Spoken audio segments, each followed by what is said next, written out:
न्यायाधीशांच्या समोर त्याला पेश केला. नाव काय तुझं? तुम्हाला आझाद. राहतोस कुठे? तुरुंगामध्ये. भडकलेल्या न्यायमूर्तींनी त्याला 15 फटके देण्याची शिक्षा दिली.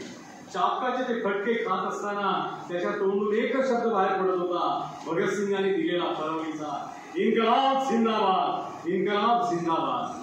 ते वळता मावळले, पण त्याचं जे नाव आझाद झालं त्याचं मूळ आधार होतं, आडनाव होतं त्यांचं तिवारी, चंद्रशेखर तिवारी. त्याच्यानंतर त्यांच्या आईची फार परवड झाली.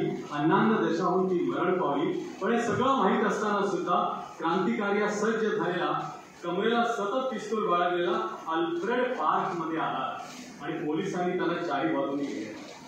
ते पाहिल्याच्या नंतर पळून जाण्याचे मार्ग उपलब्ध असताना सुद्धा त्यांनी हातातल्या पिस्तोलातून लागोपाठ 2 बाण काढले आणि तिथं आडोशाला गेले आणि तेवढ्यामध्ये त्यांना घेरलं आणि त्याच्या पार शरीराची चाळण करायला.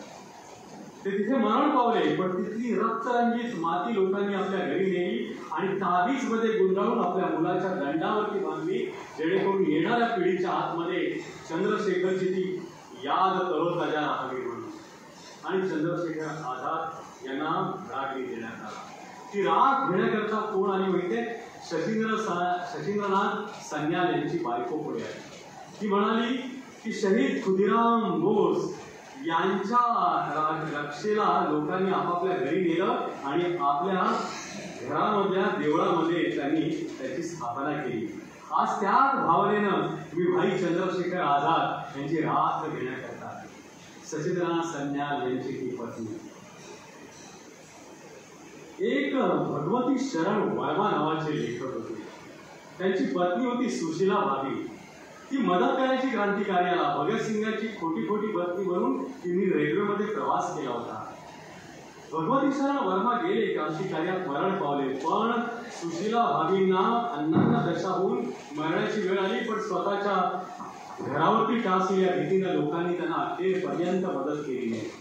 क्रांतिकार्यामध्ये अशा किती जणींनी मदत केलेली आहे. आपल्याला अवंतिकाबाई गोखलेंचं नाव सुद्धा माहिती नाही, पण गांधीजींच्या सांगण्यावरून क्रांतिकार्यात वाहून घेतलेल्या अशा कितीतरी महिला आहेत. त्या सुशीला भाभींचा नवरा भगवती शरण वर्मा यांनी अप्रतिम कहाणी भेटून काढली, की आता मी सादर करतो आहे.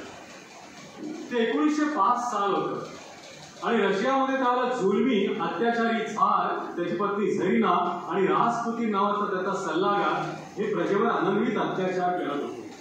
कझाकस्तानातून आलेले कझाक शिपाई, त्यांचा नेता होता लुझरेवस्की आणि त्याला आपल्या साऱ्या सैन्याला आदेश दिला होता की प्रजेवर इतके अत्याचार करा की त्यांनी धडाधड आत्महत्या करायला पाहिजेत, म्हणजे आपला मार्ग तेवढा सुफल झाला, आपल्या गोळ्या वाचल्या.